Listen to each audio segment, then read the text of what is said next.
मस्त दोस्तों। तो नया वीडियो, नई सीरीज़ एंट्रोपी।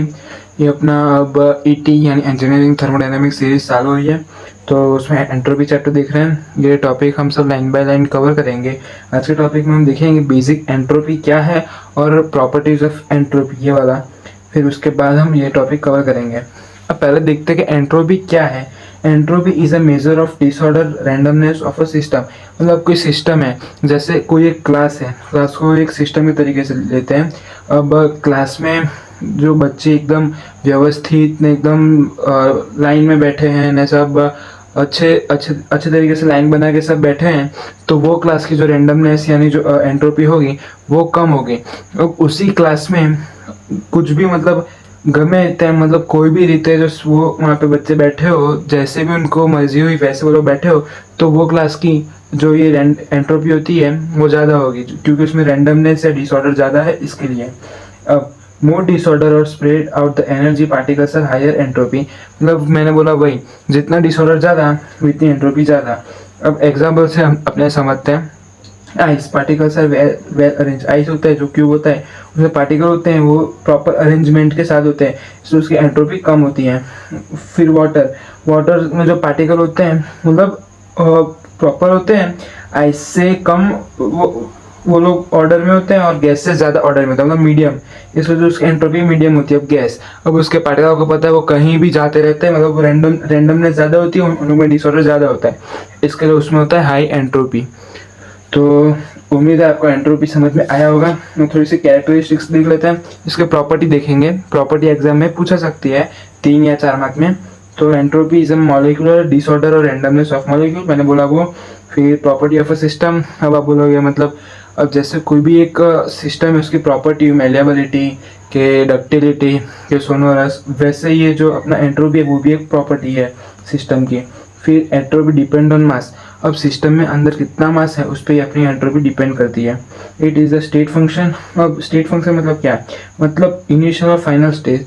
मतलब अब मेरा कोई फॉर एग्जांपल कोई एक ये आइस है, और ये मैंने आइस को गर्म किया, फिर गर्म होते होते वो वाटर बन गया। तो आइस और वाटर, इनिशियल आइस और जो अपना ये, हाँ, इनिशियल आइस और फाइनल क्या था, वाटर। तो ये जो स्टेट होता है, जो स्टेट चेंज हो इनिशियल और फाइनल, उस पर ही डिपेंड होगा।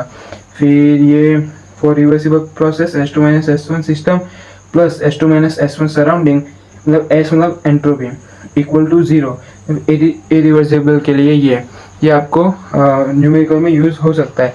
अब अपने इसकी प्रॉपर्टी देखते हैं। चलो, प्रॉपर्टी 2 या 3 मार्क के लिए आपको एग्जाम में आ सकती है।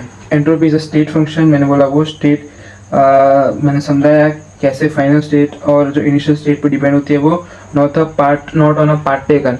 अब मुझे यहाँ से यहाँ जाना है, उसमें मैं ये पाथ ले सकता हूँ, ये पाथ कोई भी पाथ ले सकता हूँ, वो पाथ डिपेंडेंट फंक्शन नहीं है, कोई भी पाथ आप फॉलो कर सकते हो। Reversible process, change in entropy is given by ds divided by dq r delta q reversible divide by T. ये आर ए भी मतलब रिवर्सिबल, ये सब आपको न्यूमेरिकल्स में काम आएगा और आपका इसे लिखने में भी काम आएगा। और इरिवर्सिबल प्रोसेस के लिए ये। अब आप बोलोगे रिवर्सिबल और इरिवर्सिबल क्या है। रिवर्सिबल एक आइडियल प्रोसेस है, उसमें क्या होता है कि एक प्रोसेस चल रही है और कोई भी पॉइंट में एकदम एक तो स्लो होगी, और कोई भी पॉइंट में आके मैं पीछे में जा सकता हूँ और उसमें एनर्जी लॉस या वो लॉस नहीं होगा। तो वो मतलब प्रोसेस चल रही है और वो रिवर्स मतलब आगे जा रही है, तो मैं पीछे भी आ सकता हूँ, वैसी प्रोसेस और एनर्जी लॉस भी ना हो। तो ये प्रोसेस है, आइडियल प्रोसेस है, ऐसी कोई प्रोसेस पॉसिबल नहीं है। और इरिवर्सिबल पॉसिबल है। आगे हम देखते हैं, इसमें फ्रीज और अलग अलग चीज़ें वो इसी पे काम करती हैं। अब entropy is an extensive property, मतलब एक्सटेंसिव मतलब बोलोगे क्या, entropy depends on amount of matter in the system. अब सिस्टम के अंदर कितना मैटर है उस पर डिपेंड करती है, इसलिए हम इसको बोलेंगे extensive property. Entropy is additive, मतलब अब आप बोलो एडिटिव मतलब क्या, अब total entropy of a composite system is sum of entropy of all its part. अब कोई भी एक सिस्टम की एंट्रोपी लेना है तो सिस्टम अलग अलग जगह जितनी एंट्रोपी होती है उसका हम सम करके टोटल एंट्रोपी निकाल सकते हैं, इसलिए एडिटिव बोल सकते हैं। तो ये इंट्रोडक्शन वीडियो था, इसके बाद हम क्लॉसेस और इनइक्वालिटी क्लॉसेस देखेंगे। ओके, वीडियो अच्छा लगा तो लाइक करें और चैनल को सब्सक्राइब करें।